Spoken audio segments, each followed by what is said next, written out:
The world is changing.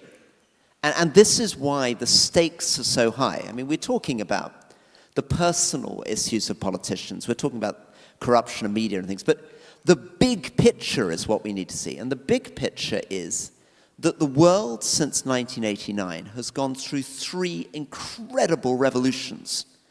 And we are barely noticing them.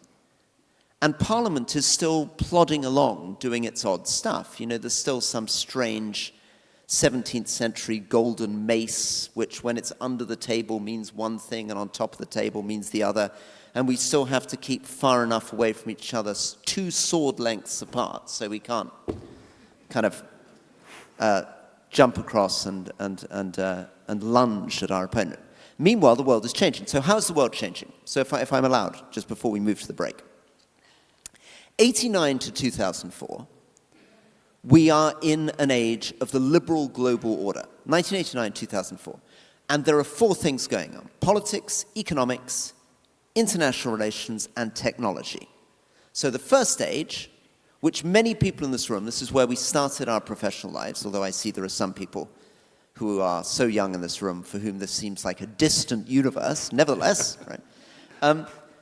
89, Berlin Wall falls, Soviet Union collapses, America takes over as the hyperpower. Democracy is the flavor of that 15 years. The number of democracies in the world doubles. This is an era in which Thatcher-Reagan economics, free markets, explode. Right? The socialist systems fade away, and suddenly it's all about privatization, deregulation, globalization. Open global free trade. China joins the World Trade Organization in 2001. And we convince ourselves that democracy and economic growth are one and the same. You can draw a graph from 1804 to 2004, direct relationship between being a democracy and growing fast. And we convince ourselves that this is logical, that as you become richer, you're going to want the vote, and as you become freer, your economy is going to become more open and you're going to become more prosperous. It's an era where we don't just feel as though we've reached the end of history at home, we're exporting these ideas abroad. It's an era of intervention in Bosnia, in Kosovo, in Sierra Leone, in Liberia. The world is saying, what can we do to uphold international human rights? So 37,000 people are killed in the streets of Sarajevo, same number that are killed in Gaza. We intervene. The Bosnian Serb artillery is knocked off the hills. 120,000 people under arms are demobilized. The checkpoints disappear. All the war criminals are put on trial in The Hague. And by 2000, the crime rate in Bosnia is lower than Sweden. Success. Right? The world feels like it's got a model. It knows what it's doing. And it's a world still dominated by television news anchors, by key newspapers that everybody's reading and following. 11 million people reading newspapers, watching the BBC, right? Fast forward to 2004, and everything changes. Twitter and Facebook are founded in 2003, 2004, and suddenly we have a complete transformation of the media landscape. Things become much more polarized. The Arab Spring happens, Facebook revolution, flash mobs get into the streets in Cairo, governments are toppled, revolution moves, Tunisia, Libya, Egypt, Bahrain, Yemen, Syria. Second thing that happens, 2003, 2004, we intervene in Iraq. International relations collapses, the credibility of the US collapses. We spend $3.5 trillion in Iraq and Afghanistan, and we fail completely.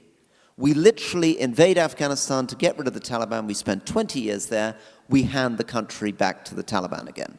And in the process, we expose ourselves as hypocrites. We kill a lot of people. We spend a lot of money, and nobody believes anymore in the international global order. Democracy. Democracy begins to flatline. Why does democracy begin to flatline? Because democracy is no longer delivering economic growth. Instead, it's the authoritarian states that are delivering economic growth. China is smaller than the British economy in 2004. 2005, bigger than the British economy. 2006, bigger than the German economy. 2007, bigger than the Japanese economy. And as it goes on to be the world's largest exporter, the world's largest manufacturer, takes 700 million people out of poverty, it does not become a democracy. And finally, in 2008, the financial crisis cruelly exposes the problems in our society and in our economies. Problems of inequality of wealth, inequality of income, the inequality between London and the southeast on the one hand and the northeast of England on the other, and of course problems with globalization, a sense that this free trade order is beginning to erode our industrial bases, which means that in 2014 we enter a new age, an age of populism. Modi is elected in India in 2014, Vladimir Putin invades Crimea, ISIS takes a caliphate between Syria and Iraq. 2015, Poland is taken by the populist Law and Justice Party. 2016, the Brexit referendum's held. 2018, Bolsonaro is elected in Brazil. 2016, most horrifying of all, Donald Trump is elected in the United States. And now everything is turned on its head. Right? We have gone from free trade to protectionism. The US has just imposed tariffs of 103% on Chinese automobiles. 103%. That is the end of the free trade, World Trade Organization order. Instead of democracy, we enter a world that's increasingly admiring of authoritarian strongmen. Instead of a world of a liberal global order, we are in a world in which we walk away of isolationism, not intervention. We don't respond when Putin goes into Crimea. We walk away from the Middle East peace process. Obama doesn't hold his red line in Syria. Nothing's done about Yemen. Internally, we move from free markets to attempts at new industrial strategies. But we can't quite see what the answer is. We don't know what to do about our economies. And technology now means that AI is exploding in our lives. AI that's going to transform employment, going to wipe out a lot of jobs, create a lot of jobs, potentially create productivity, potentially create new forms of cyber attack, potentially help us by synthesizing new forms of pharmaceutical medicine, potentially harming us by synthesizing very quickly new forms of viruses, potentially helping us and harming us by synthesizing new forms of materials.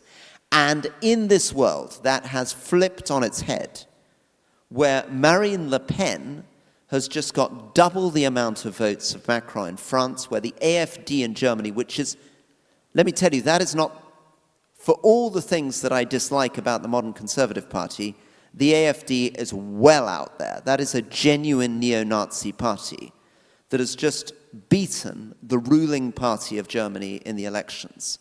Donald Trump is now in the lead in the opinion polls in the United States. The world has shifted on its head, and yet we, in Britain, continue to behave as though we're still living in the 1990s.